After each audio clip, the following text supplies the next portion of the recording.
So as you can see, unlike the Hawaiian shirt, which sat kind of straight, this one, when you lay the back down, lay the two front sides, they sit at an angle outwards.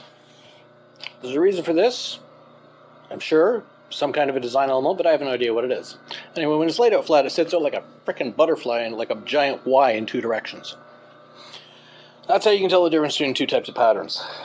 One is more straight across the shoulders, one is more angled across the shoulders. I think it's to raise the collar up higher, but that's just a guess. Anyway, the next step after these are attached is I got to attach the sleeves. We all know that joy. Okay, sit up and show you.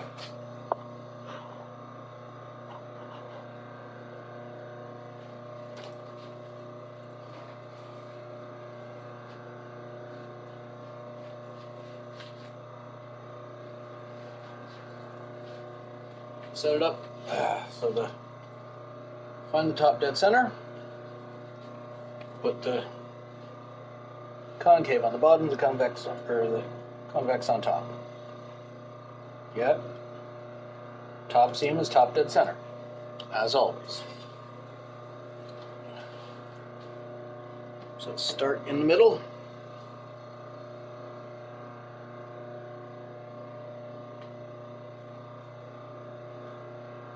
Find the center of this one, line it up. Find the center of the sleeve, mark it so I know where it is. Line that up on the center of the seam. Work our way towards the front. And yes, there is a difference between the sleeves. There's a slight different angle. That's why this one is marked F on the front corner. A slight angle front to back on the sleeve.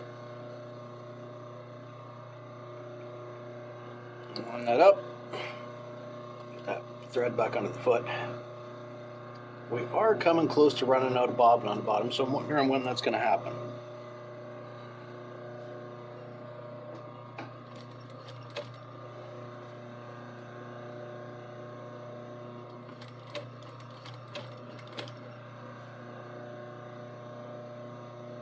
A lot of curves and angles on this, so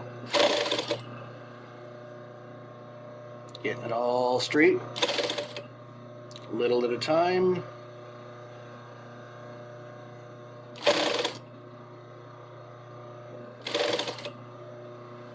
Still with a 1/2 inch seam allowance, and it's actually almost lines up perfectly.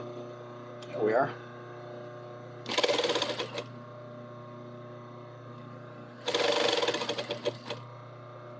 Damn near perfect. What are we? Just under a 1/4 inch of difference in the lengths, which will be covered, of course, by the seam allowance and top stitch. The same. Remember what we did last time with the Hawaiian shirt? Is we did this, pulled it under the machine in opposite direction so we can keep going with the concave, convex, and the correct positions. This time, drop there and overlap it 1 inch. Well, 2 inches. Get it to center. This out of here, out of the way. We want it to line up like that. So we line it up like that. We go. Now remember, the serge is a 1/4 inch. The serge is a 1/4 inch. Half of the presser foot is a 1/4 inch away from the needle. So if we put the edge of the serge, the inside edge of the serge against the outside edge of the presser foot, then we have our 1/2 inch seam allowance lined up. Don't need to eyeball it, it's already there and it's right.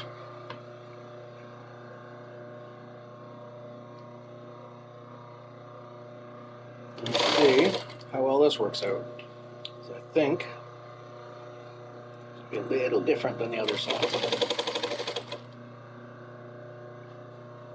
Pressed in, straight. It's going to be a little bit more difference, but that's okay.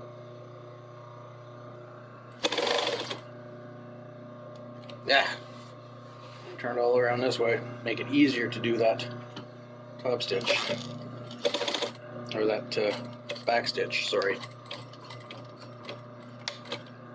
There.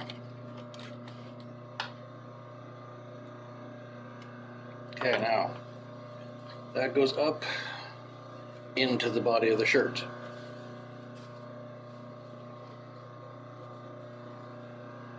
There it is.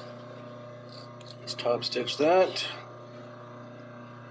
Get it all nice and pretty. 1, 2, 3. Stand back stitch.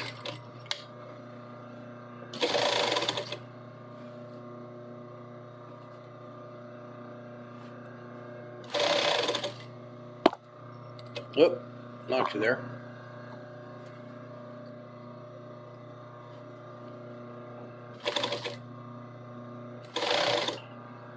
Say this looks like a fruit salad, but, well, vegetable salad.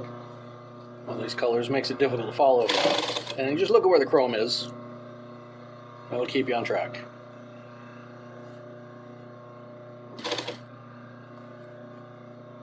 The chrome and where my fingers are.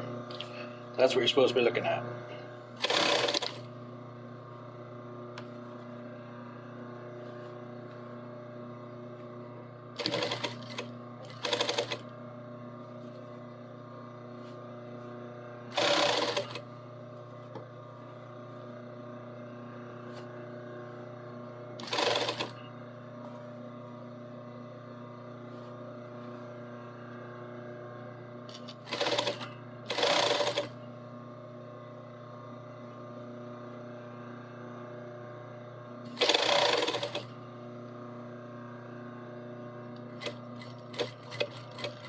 See, there's a 1/4 inch difference there, and that's fine.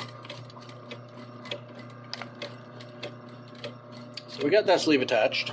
I'll attach the other one, then I'll show you what it looks like when it's... Well, the bodice is all together. Well, it's all in one piece, the bodice and the sleeves, but it looks suspiciously like I got to do that long seam down the side and on the cuff, which is incredibly long. I'm going to measure the sleeve to the correct length, fold in the sleeve cuff, then do that massive long seam. Now, when I do the top stitch on that massive long seam, you're going to again see what I had to go through on the pair of jeans doing the second top stitch. It'll be a little easier on this because it's a lighter material. But I'll set that up. I'll do the cuff, because you've seen me do a cuff edge before, that doesn't matter. But I'll do the cuff, and then I'll show you when I'm doing a long seam.